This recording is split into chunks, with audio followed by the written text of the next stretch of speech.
Good morning. Mga boss, ngayon po yung schedule natin sa concreting or sa pagbuhos sa Rosales Pangasinan Project. Ayan, shoutout kay Ate Marie at kay Kuya Ricky. Bale yung ating pagbuhos doon mga boss, pinaano ko na po siya. Pina-ready mix. Ayan, nakausap natin. Okay naman daw po. Pwede naman po yung ipwesto yung kanilang kanilang hindi ko alam kung boom yung gagamitin namin or yung pump crate ang gagamitin doon. So let's go. Ang usapan pala namin alas 10 ng umaga yung start ng buhos. Time check alas 6:30 po ang ating oras ngayon. So babiyahe tayo from dito sa Pampanga papuntang Rosales, siguro at least mga 8:30 or 9 nandun na po tayo. So let's go. Ayan na, nandito na po tayo. Papasok na tayo ng Esitex. Sama natin si Diwata Pares. Hindi siya nakasabay nung Monday.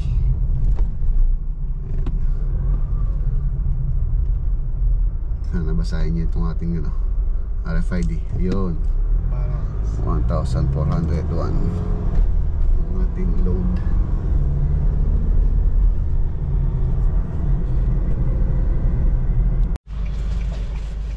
Ayan na, nandito na po kami. Ayun na yung pump crate.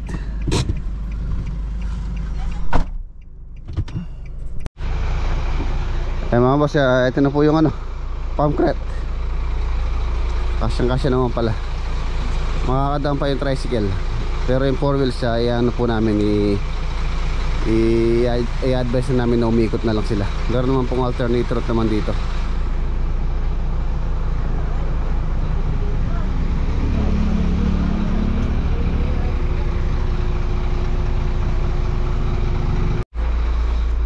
So ready concreting na.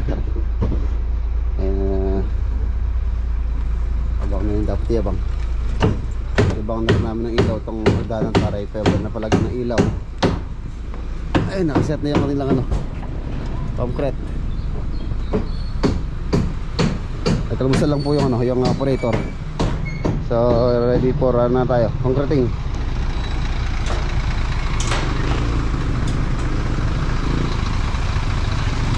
Dito at least mga 3 truck. Nasa estimate po namin mga boss halos po ito 23 cubic meter ang ubos nating konkreto. So siguro at least mga 3 truck if 8 cubic yung laman dito. Meron po. Wala yung nababantay doon. Dito lang. Ayan, yung 4 wheels hindi po makakadaan, pero tricycle makakadaan. Nakiusap na rin kami or humingi na rin kami ng permiso sa kapitan dito na kaya namin hindi namin padadaanan yung mga 4 wheels. Meron naman pong alternative route dito sa kalsada. Okay na.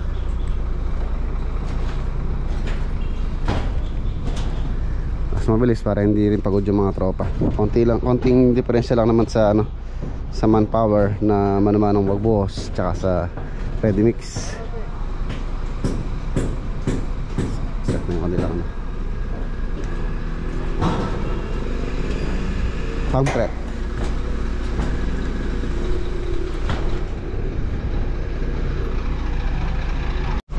Okay. Inuwi mo na si misis mo? Paig na.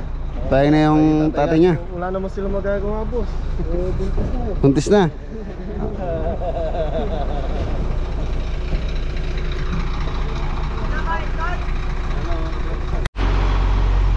Ayan na yung mga operator ng pump crate. Tapos na ang laban.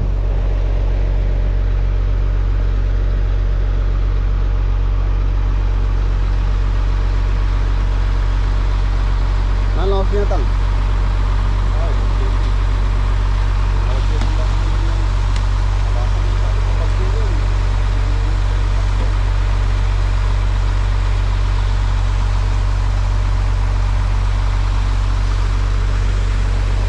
Tingnan po natin magkano abutin tong concrete may ano natin ready mix.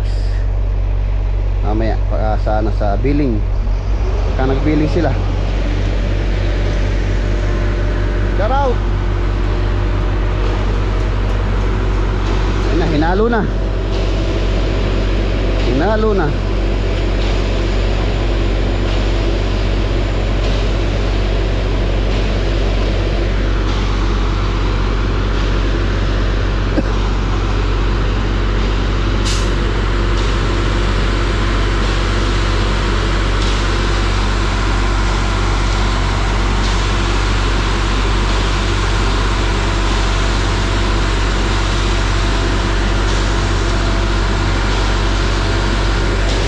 PSI.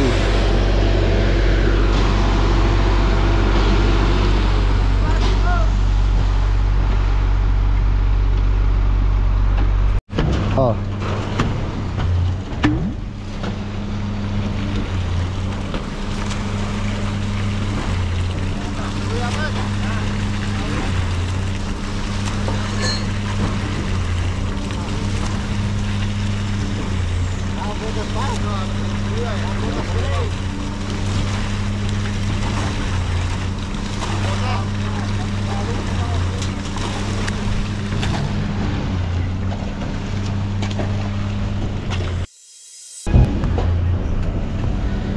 Ito po yung mahirap na parte.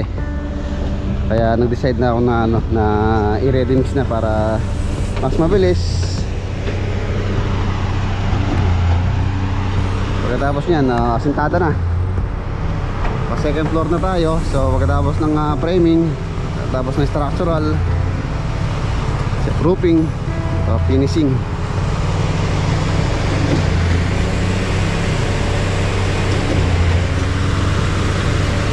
Mas mabilis sana kung yung boom.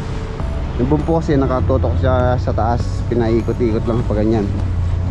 Ito inaano pa to, sineset mo sa niharap.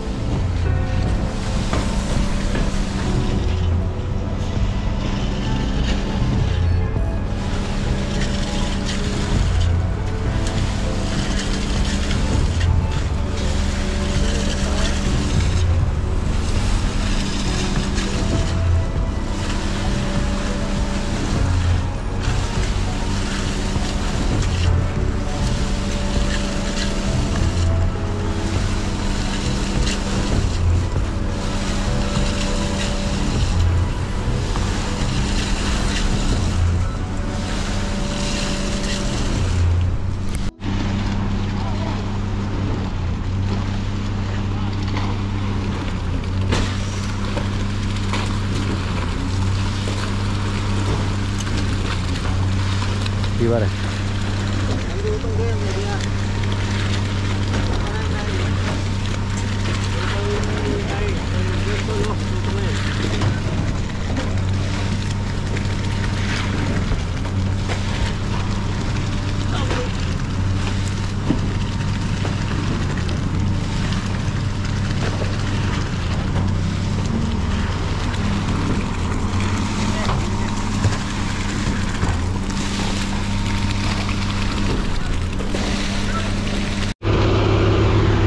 Ayan, nasa ano pala to? Nasa 10 cubic ang load nitong truck.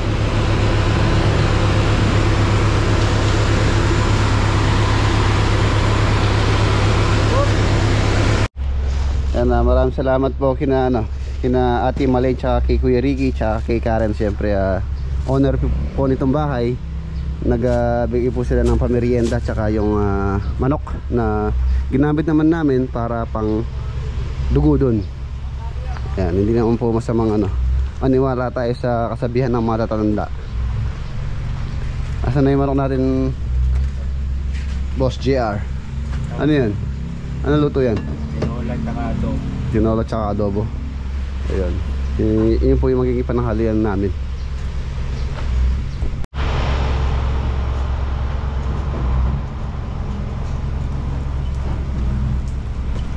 Lipin natin yung tukod sa ilalim. Ayan na, hanggang dito na po sila. Itong kanang pitito, nabuhusan na to. So far so good naman ang ating mga support, ating mga tukod. Kailangan natin ng dito, pouring guard, may puset. Ito, kumarga na to.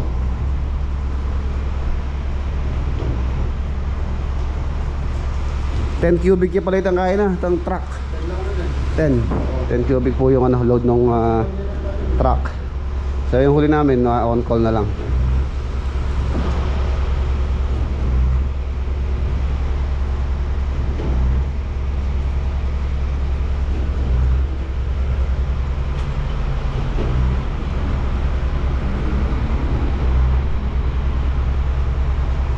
Tutulula.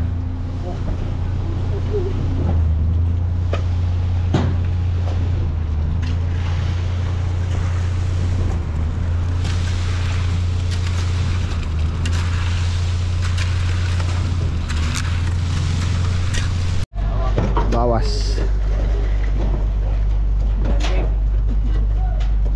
Palitin natin yan.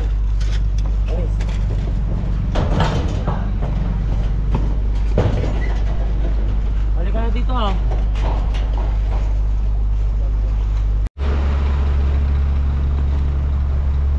Bira. Ito yung CR nitong ano, master bedroom.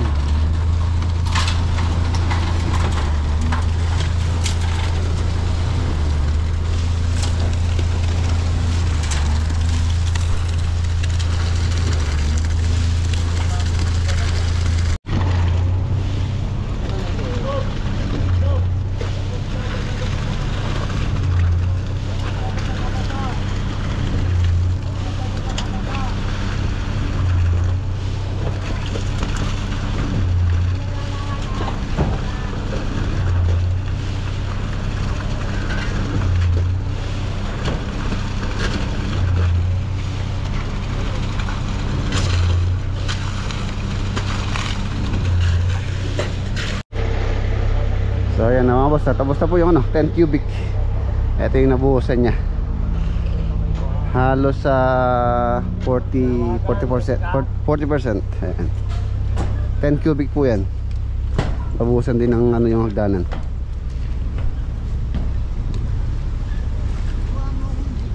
So hintayin natin yung pangalawang truck.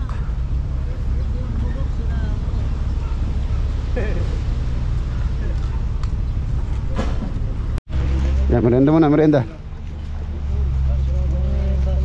Ang baso, wala tayong baso. Yung baso itong mga pogi na to. Kaya saan kayo pogi? Manawag? Utang. Bariya ng mga gwapo. Oo. Sumubot sa ano nito. Hindi ko sila sagad boss. Ano, tinapay yan. Bakal yan.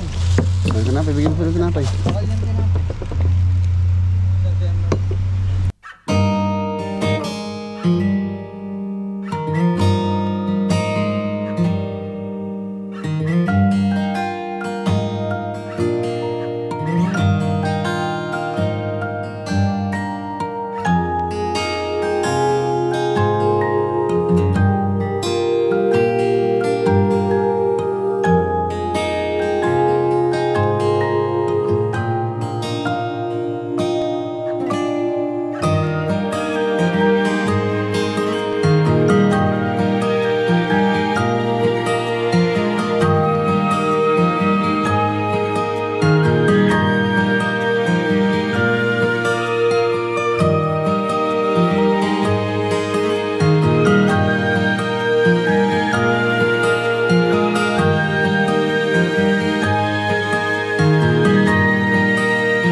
3 cubic.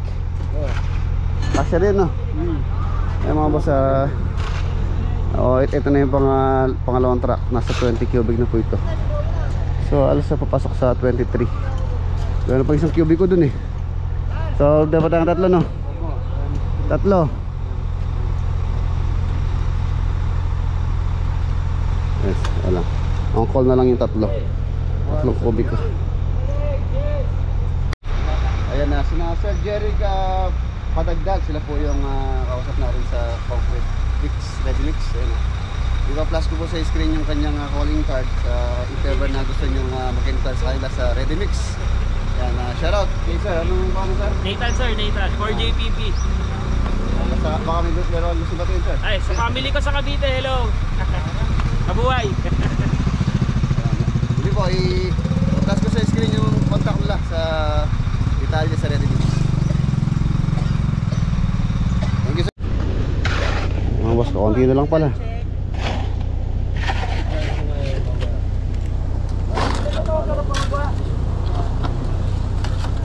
Paano yung mukha yun? Ito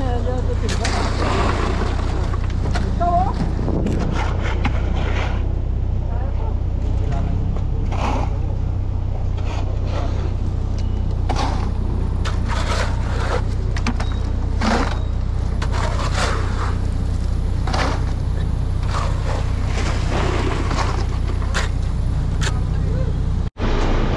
Ayan na, ito na po yung panghuli. Panghuli na po yan, sobra na po yan. Di ba rin sumobra, wag lang magkulang na para hindi na tayo maghalo ng mano-mano.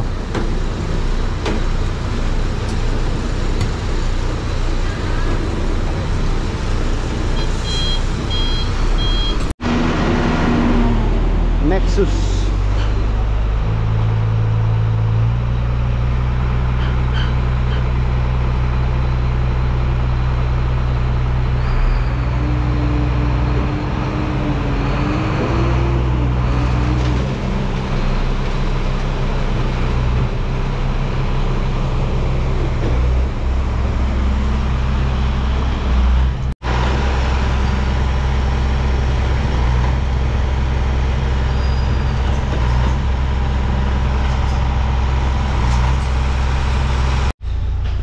Okay na mga boss, ito na yung ating billing.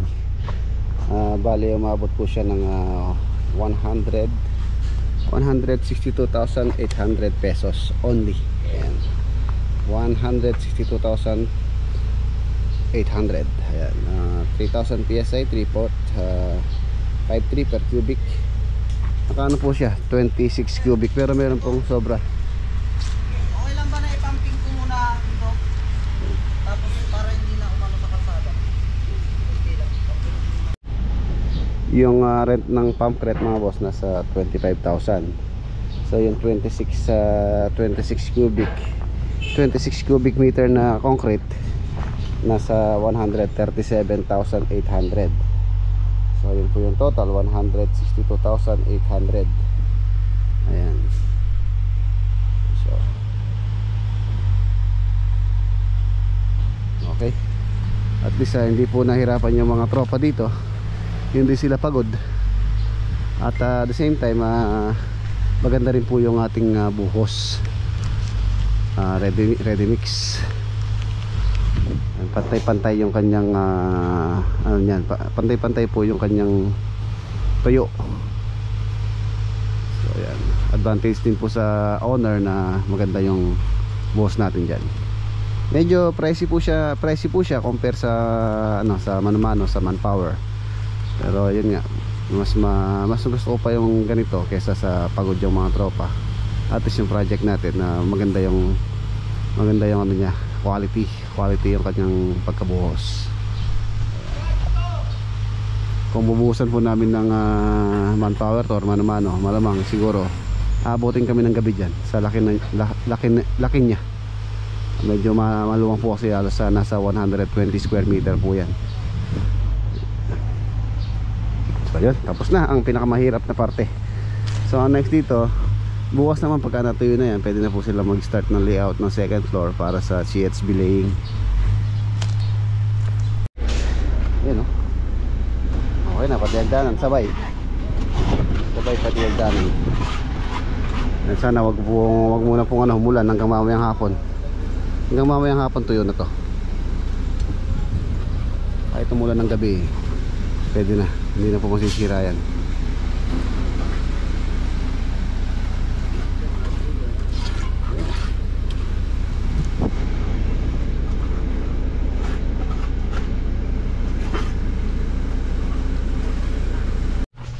Lobo.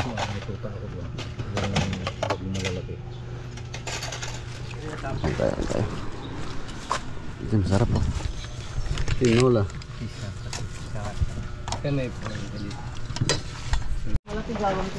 Ay mga boss, okay na po. Papatayo na lang sila.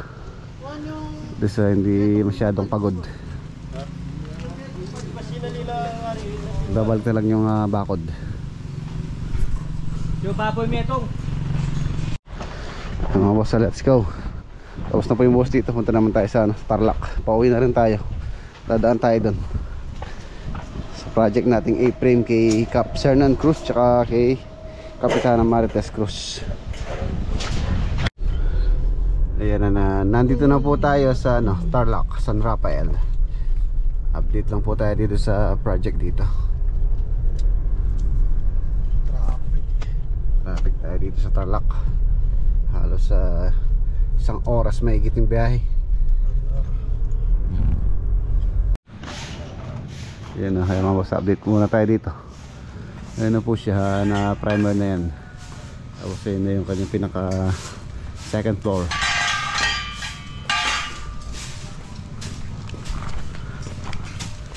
Yan, inuna nila muna itong mga pala, itong mga hulo sa bakod. Dito po yan sa bakod na tinanggal yung luma. Ginawan ng frame, tapos ilalagay doon para maganda siyang tingnan. Ano siya, primer, epoxy primer po yan, epoxy primer black, para tumibay yung bakal. Akit tayo sa taas. Dito tayo dadaan sa sa bubong habang wala siyang bubong. Yeah. Yan.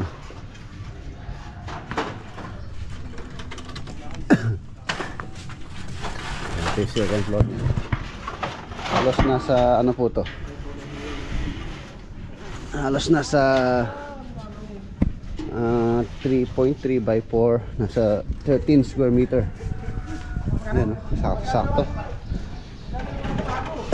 Nalagyan na lang ng Cardiflex.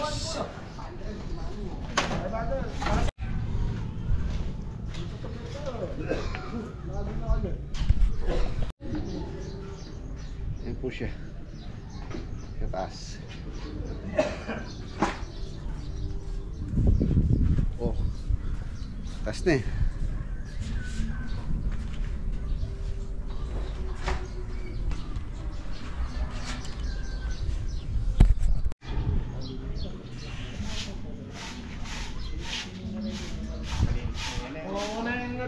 Ibalik ko na rin yung ano dito, yung Tyson board na ilalagay. Ano po ilalagay na dito, yung 12mm, pwede na po dyan. Tibay naman po yung 12mm na Tyson board. Tapos sa yero, yung pong roofing natin dito, syempre lalagyan natin siya ng insulation para hindi siya mainit. Tapos yung balak namin ni Cap dito is PVC panel, yung kanyang pinaka ceiling dito. Halos pantay na rito sa 2x6 na to, PVC panel.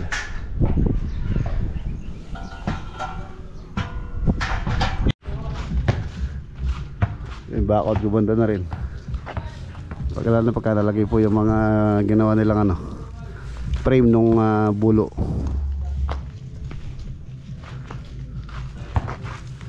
So ayan mga boss, let's go. Ayun yung tinanggal oh. Ganyan tayo, para din tayo gabihin. Time check, alas 5:15.